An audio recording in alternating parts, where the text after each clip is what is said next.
नमस्कार। कल उत्तराखंड राज्य में दो राजनीतिक घटनाएं हुई और घटनाएं क्या हुई, ये दुर्घटनाएं हुई।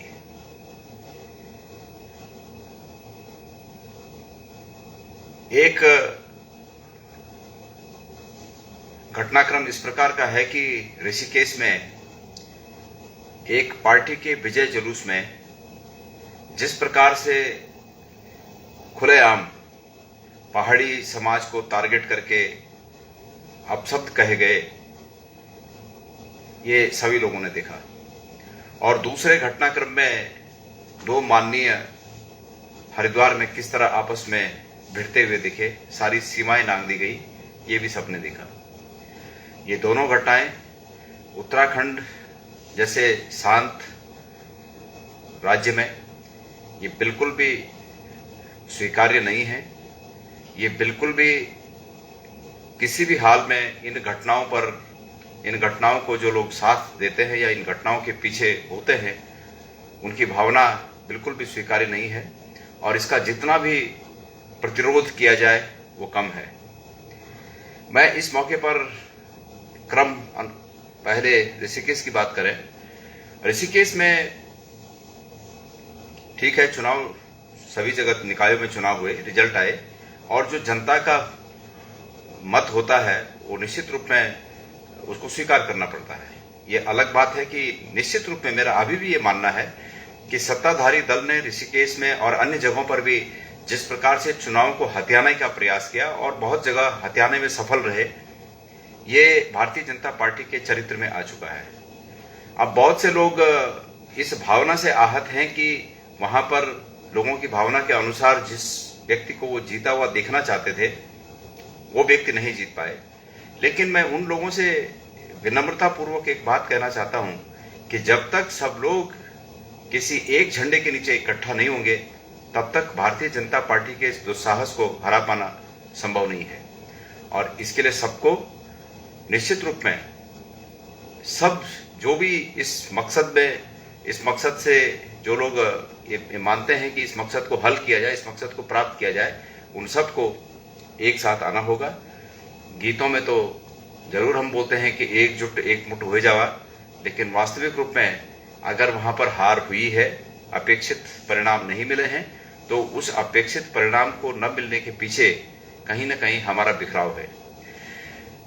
फिर भी उसके बावजूद सत्ताधारी वहां पर जो नेता हैं उनका अहम सिर चढ़कर बोल रहा है। और ये सिर्फ उनका अहम नहीं, उनका घमंड नहीं, बल्कि भारतीय जनता पार्टी के प्रत्येक उस नेता का घमंड इसी प्रकार सिर चढ़कर बोल रहा है जो लहरों में जीतकर नेता बन गए हैं। असल में नेता बनना सिर्फ चुनाव जीतने से कोई नेता नहीं बनता। सामाजिक सरोकारों से गहरा संबंध होने के बाद उन सरोकारों को धरातल पर उकेर कर उसके हल का रास्ता निकालना, ये मैं समझता हूं नेतृत्व का काम होता है। लेकिन आजकल नेताओं की परिभाषा ये हो गई है कि जो लहरों में चुनाव जीतकर सफल हो गए उनको लोगों ने नेता मान लिया, अधिकार भी निश्चित रूप में उन्हीं के पास है, संसाधन भी उन्हीं के पास हो गए हैं। तो बहुत से लोग उनकी इस प्रताड़ना को गुलामी के रूप में स्वीकार कर रहे हैं। लेकिन समाज में सब एक तरह के लोग नहीं होते। मैं उत्तराखंड के पर्वतीय और मैदानी या जो लोग कुछ सालों से बाहर से आकर रह रहे हैं, उनमें किसी संघर्ष को पैदा नहीं करना चाहता। लेकिन मैं ये उम्मीद करता हूं सभी लोगों से कि वो लोगों के रेस्पेक्ट, आपस में जो एक दूसरे के प्रति रेस्पेक्ट हो, उसका जरूर ध्यान रखें। और ये किसी को छूट नहीं दी जानी चाहिए कि वो किसी को गाली जिस रूप में ऋषिकेश में दी गई उस रूप में गाली दे। मैं माननीय मुख्यमंत्री जी और उत्तराखंड की सरकार, हमारे प्रदेश की सरकार से ये चाहूंगा कि इस प्रकार के लोगों को किसी भी तरह से माफ न किया जाए। मैं उत्तराखंड के मुख्यमंत्री जी से एक निवेदन करना चाहता हूं कि ऋषिकेश में जिस प्रकार से पहले मंत्री जी द्वारा एक सरेआम एक व्यक्ति की पिटाई की गई, अगर उस घटना से सबक लेते हुए माननीय मंत्री जी को कुछ सबक दिया जाता तो निश्चित रूप में कल वाली घटना नहीं होती जो कल हुई। क्योंकि कल मैं देहरादून से और इंदौर की तरफ ऑन वे था, रास्ते में था, तो मैं कल इस पर प्रतिक्रिया नहीं दे पाया। लेकिन जब मैंने सुना तो मन को बड़ी पीड़ा हुई और मैंने कहा कि मैं प्रतिक्रिया स्वरूप ऐसी बात नहीं कहना चाहता कि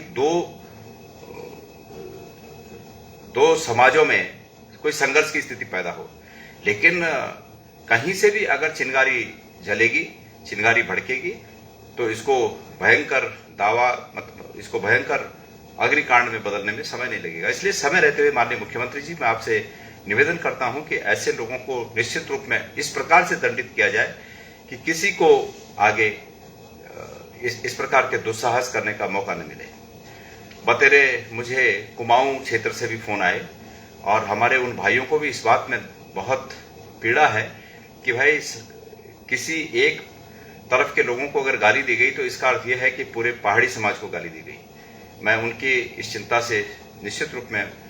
मैं सहमत हूं और ये कहना, किसी को भी पहाड़ी हो, मैदानी हो, कोई हो, उत्तराखंड का नागरिक अगर किसी को उसके समाज के सूचक शब्दों से या उसके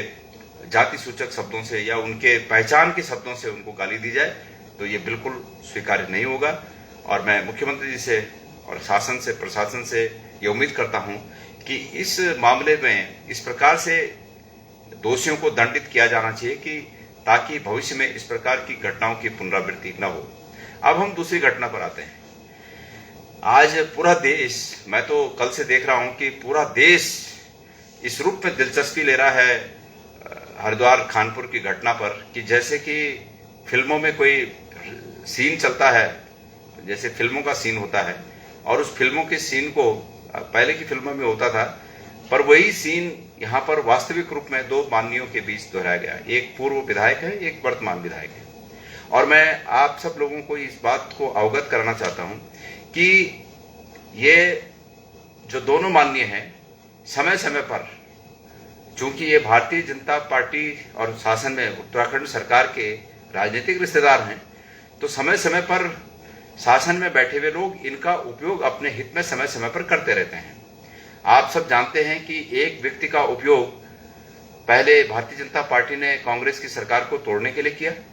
और दूसरे व्यक्ति का उपयोग वर्तमान मुख्यमंत्री जी समय समय पर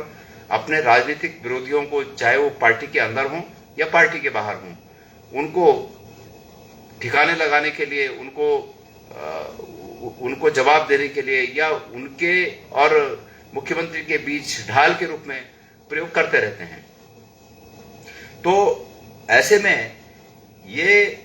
जो कल की घटना है उसने पूरे उत्तराखंड के जनमानस को ही नहीं बल्कि उस संपूर्ण समाज को जो नैतिकता के आधार पर देश को आगे बढ़ने की कामना करता है, सपने देखता है, उस पूरे समाज को झकझोरने का काम किया। ये माननीय जो हमारे विधायकगण, मैं दोनों से परिचित हूं, लेकिन मैं इस मौके पर दोनों को ही सलाह देना चाहूंगा कि चूंकि वो प्रतिष्ठित व्यक्ति बन गए हैं, ये जब कोई व्यक्ति चुनाव जीतकर विधायक, पूर्व विधायक या इस रूप में प्रतिष्ठा पा लेता है तो समाज में ऐसे बहुत से लोग होते हैं जो उनका अनुसरण करते हैं। और चूंकि वो इस स्थिति में हैं अब कि वो माननीय कहलाते हैं, तो उन्हें अपनी भाषा पर और अपने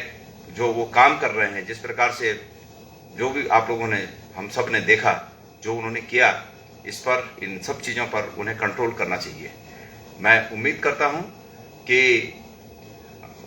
कानून तो अपना काम करेगा ही, लेकिन अगर कानून भी अगर अपना काम सही कर ले तो भी इसको ठीक होने में कोई बहुत बड़ा ये मैं नहीं समझता कि इसको नहीं किया जा सकता। इसको ठीक किया जा सकता है एक कानून भी अगर अपना काम सही करे तो। बहरहाल ये दोनों घटनाएं बहुत चिंता का विषय है। दोनों घटनाएं उत्तराखंड शासन, माननीय मुख्यमंत्री जी को विशेष रूप से इसमें ध्यान देना चाहिए और इन घटनाओं की आगे फिर पुनरावृत्ति न हो, ये रिपीट न हो, इस पर विशेष रूप से ध्यान देना चाहिए। मैं उम्मीद करता हूं, फिर मैं एक बार उम्मीद करता हूं कि दोनों माननीय अपनी अपनी गलतियों से सबक लेकर और एक अच्छा, आज दोनों एक गुलदस्ता लें फूल का और एक गुलदस्ता लेकर किसी सार्वजनिक जगह पर जाकर गले मिल लें और जो झगड़े उनके आपस में हैं और इस प्रकार से समाज को विकृत स्वरूप दिखाया जा रहा है, इसको समाप्त करके एक नई शुरुआत करें।